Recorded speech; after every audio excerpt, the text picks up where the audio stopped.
Good morning, Coach. How are you? Good, guys. How are you doing? Doing okay. What time did you land this morning? Oh, I think we probably landed around 2 or so. Oh, and then what time did you wake up?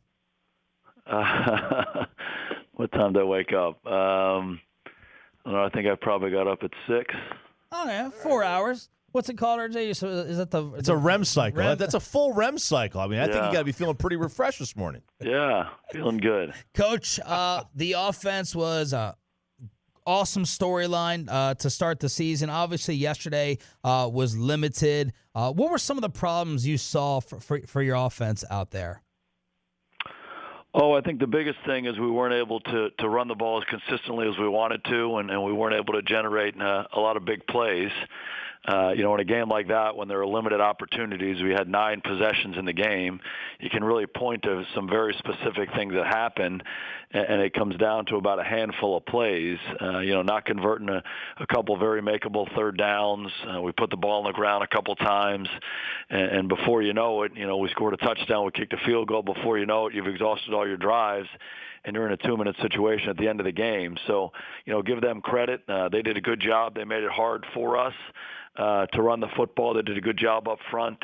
Again, we got into a couple makeable third downs. We didn't convert. We turned it over a couple times, and they did a good job offensively staying on the field. Even though we did a really good job down in the red zone on the defensive side, they did a good job having a couple longer drives, again, limiting our opportunities offensively. Did you see something watching the Saints on tape that you could exploit when it came to the run? Is that why the run was kind of put more at the forefront, especially on first down? I don't know that it was put more in the forefront. We obviously want to run the football, and we want to attack through the air, and that was the plan going in, is to try to do both.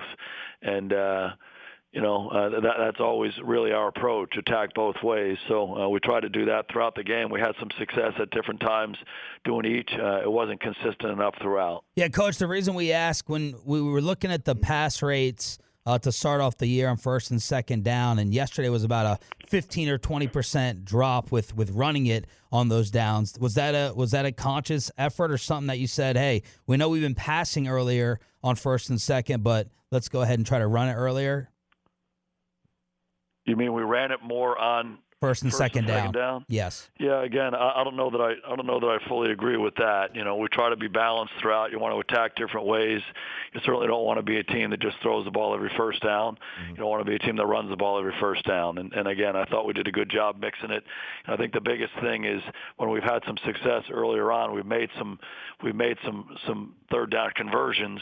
We've been awfully good the first 3 games, and that gives you more opportunities to do both. And we just didn't do that consistently well enough last night. Jason Garrett here on 105.3 The Fan. The offensive line, Coach, we've talked about how great they've been to start off the season, but it looked like Dak was under some more pressure yesterday. Would you agree that New Orleans really played well up front, and that the offensive line maybe didn't handle the pressure as well as some of the earlier weeks?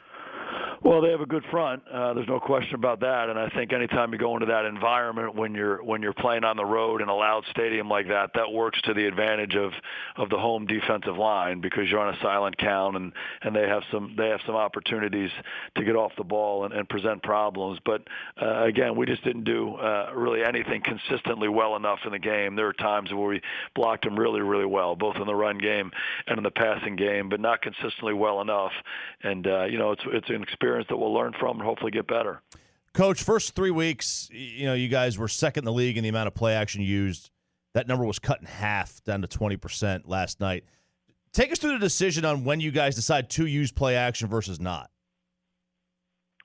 Yeah, again, play action is a part of what we want to do really every week, and we try to do it a lot of different ways, both from under center and from the gun.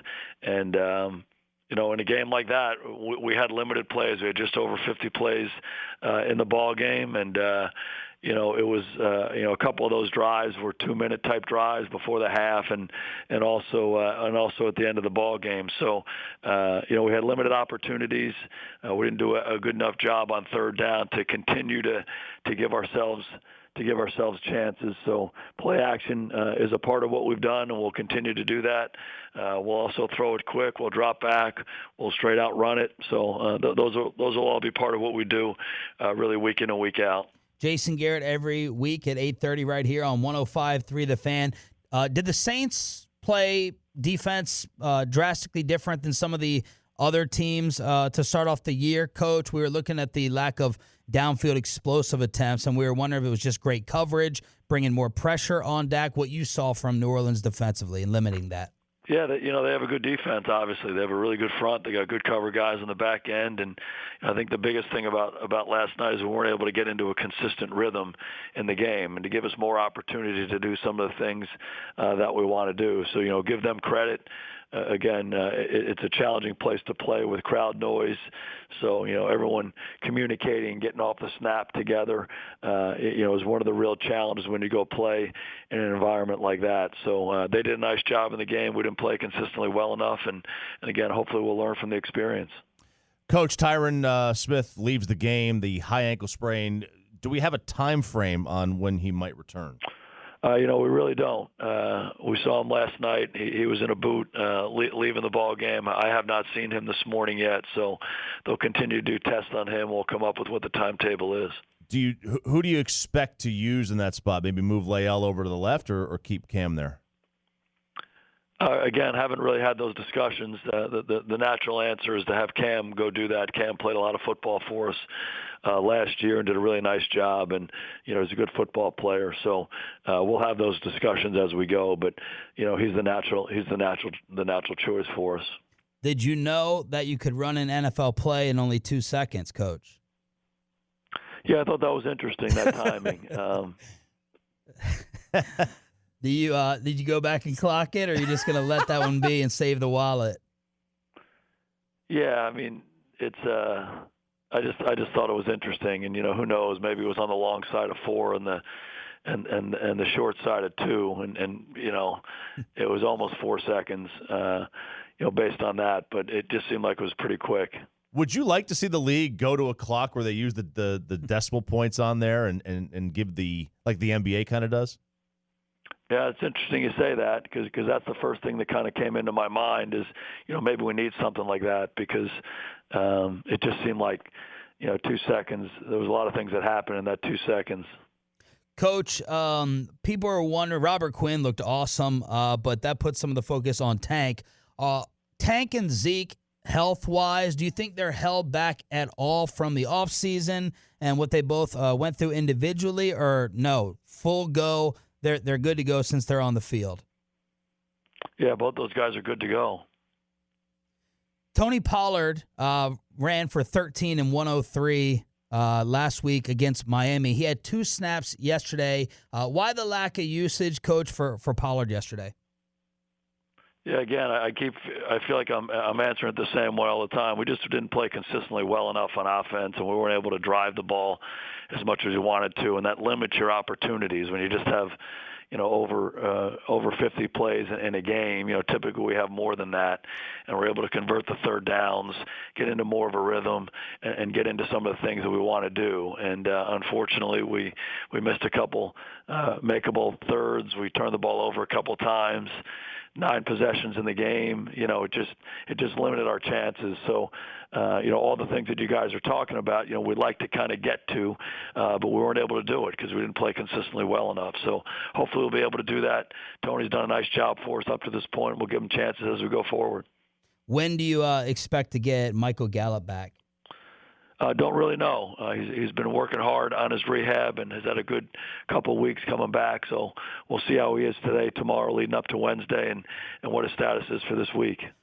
Coach, what is the longest range that you guys have for Brett Maher? We're not second-guessing the Hail Mary. We were just wondering, at what point would you have thought the percentage was better for the field goal attempt at the very end versus the Hail Mary?